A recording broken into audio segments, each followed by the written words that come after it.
Master Yip, I just started learning Tai Chi, but I just can't remember all the steps taught in class. Is it because I'm not smart enough? I feel like giving up already. Do you have any suggestions for beginners on how to remember the steps and able to practice on their own?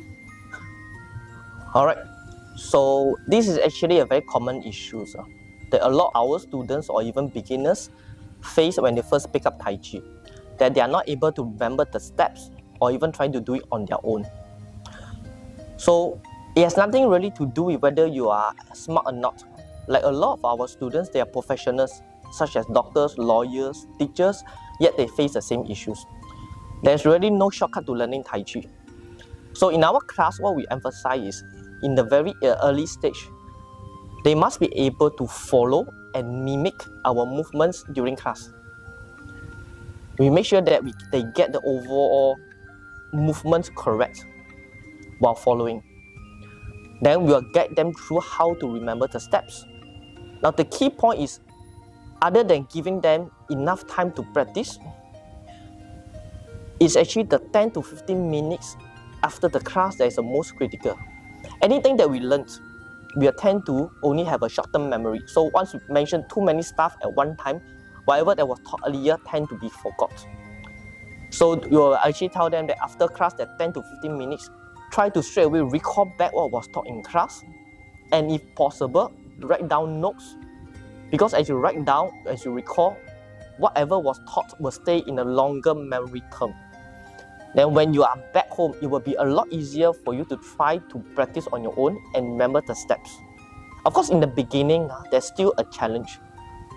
Then, when you have passed this initial stage, you'll find that as you continue to do such practice during class to refine the steps, immediately after class, recall, and going home to do your practice, you'll find that it will be easier for you to remember steps and able to do it. And you'll find that your progress or learning will improve by tremendous over the next few months. Like for myself, as I was learning, I was able to almost write down nearly 90% to 100% of what was the whole class taught and write down every single point. Even though at the point certain words said by my master I could not comprehend, I still write down. And those words becomes one of my most inspiring moments later down the years as part of my Tai Chi journey. As my skill progressed, then you will really appreciate what they were taught at the time. Because in the initial stage, you may not be able to understand, but that doesn't mean it will not be useful for you.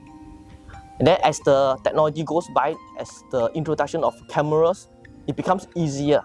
Now instead of jotting down notes, I will literally, after my class, I will literally take video down and explain, say everything again, what was taught by my master. I can almost repeat 100% and adding on with my own understanding, while the movement-wise may still be very raw. But as you run through the steps, it makes the impact on your understanding a lot compared to just attending, listening without working. So Tai Chi learning, there's no shortcut. Understanding, working hard, practice, and refine. So like my master used to say, practice doesn't make perfect. Practice makes permanent. So if you do a movement wrongly and you keep practicing the wrong movement, you'll make it perfectly wrong. So only by practicing and during class when the master comes to correct your movement to refine, and you learn and you continue to practice and refine, then eventually you will actually get to the next higher goal. So that's about how approaching learning Tai Chi is. There's no shortcut, but there is a better way to it. Alright, so I hope I've answered your questions in learning Tai Chi, and I hope that they will actually help you in your learning. Enjoy your Tai Chi journey, and you can always ask me any question in your learning phase.